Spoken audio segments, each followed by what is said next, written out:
लेकिन अब credit card पर शॉपिंग कराने वाली एक और सर्विस आ गई है। इसका नाम है यूपीआई नाउ पे लेटर।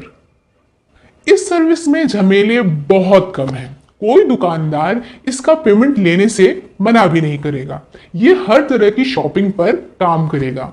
ये ऑनलाइन ऑफलाइन दोनों में काम करेगा। और सबसे बड़ी बात तो ये है दोस्तों कि इसका पेमेंट भी कभी भी मिस नहीं होगा। मतलब लेट पेमेंट चार्ज वगैरह की सिचुएशन नहीं बनेगी। रिजर्व बैंक ने अप्रैल 2023 में इस तरह के प्रोडक्ट के बारे में बताया था। इसके बाद सितंबर 2023 में यूपीआई नाउ पे लेटर के लिए नियम भी बना दिए गए और उसके तुरंत बाद ही एचडीएफसी बैंक ने अपना यूपीआई पे लेटर फीचर लॉन्च भी कर दिया। आईसीआईसीआई बैंक के पास पहले से ही ऐसी एक सर्विस थी और उसने भी इसे यूपीआई के साथ इंटीग्रेट कर दिया। तो इस तरह से दो बैंक ये सर्विस दे रहे हैं। आगे दूसरे बैंक भी इस तरह की सर्विस लाने वाले हैं। तो दोस्तों आपने देखा होगा कि जैसे जैसे यूपीआई पेमेंट पॉपुलर होता गया, डेबिट कार्ड का यूज काफी कम हो गया है। अभी सिर्फ कैश निकालने के लिए डेबिट कार्ड का यूज होता है, लेकिन आने वाले दिनों में ज्यादातर लोग यूपीआई का ही यूज करके एटीएम से कैश भी निकाल लेंगे। अभी बैंक ऑफ बड़ौदा ऐसी सर्विस देता है। तो जैसे यूपीआई ने डेबिट कार्ड की छुट्टी कर दी, उसी तरह यूपीआई पे लेटर क्रेडिट कार्ड की छुट्टी कर देगा। आपने देखा ही होगा दोस्तों कि यूपीआई ऐप से पेमेंट कितना आसान और तेज है।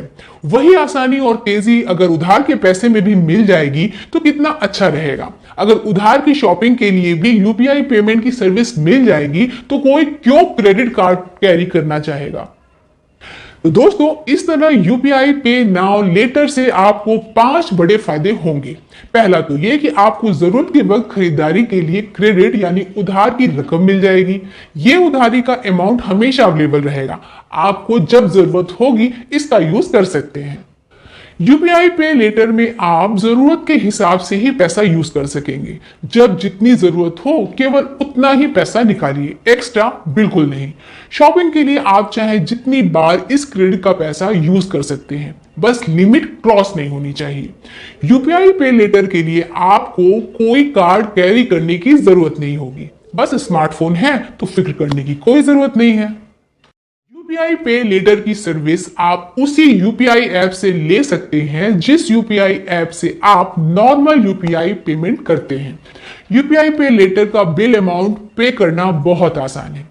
अगर आप पेमेंट करना भूल जाते हैं तो अपने आप ही आपके सेविंग बैंक अकाउंट से पैसा कट जाएगा। ये बहुत अच्छी सुविधा है क्योंकि क्रेडिट कार्ड के मामले में अगर पेमेंट मिस हो जाता है तो लेट पेमेंट फीस, इंटरेस्ट वगैरह मिलाकर बड़ी रकम हो जाती है, जबकि यहां पर ऐसा नहीं होगा। यूपीआई पे लेटर से पेमेंट लेने में दुकानदार कोई नखरे नहीं करेंगे, खुशी खुशी इस पेमेंट को एक्सेप्ट करेंगे। तो आपने देखा ही होगा दोस्तों कि कई दुकानदार क्रेडिट कार्ड से पेमेंट लेने में या तो मना कर देते हैं या फिर एक्स्ट्रा चार्ज करते हैं, क्योंकि उन्हें क्रेडिट कार्ड से पेमेंट लेने के बदले 1 या 2% का कमीशन बैंक को देना पड़ता है। यूपीआई पे लेटर में मर्चेंट को ऐसा कोई कमीशन नहीं देना होता है, लेकिन मर्चेंट के इसी फायदे की वजह से कंज्यूमर को कुछ नुकसान भी है। आइए यूपीआई पे लेटर के नुकसान को भी समझ लेते हैं।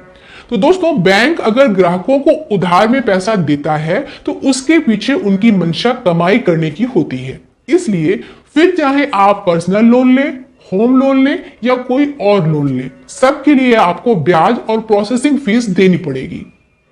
क्रेडिट कार्ड के मामले में भी बैंक मर्चेंट से कमीशन लेकर कमाई करते हैं। मर्चेंट उस कमीशन को चुपचाप हमारे सामान की कीमत में जोड़ देते हैं। इसकी वजह से हमें सामान थोड़ा महंगा मिलता है।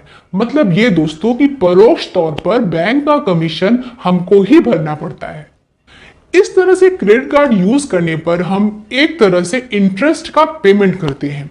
ये अलग बात है दोस्तों कि इसका हमें पता नहीं चलता है।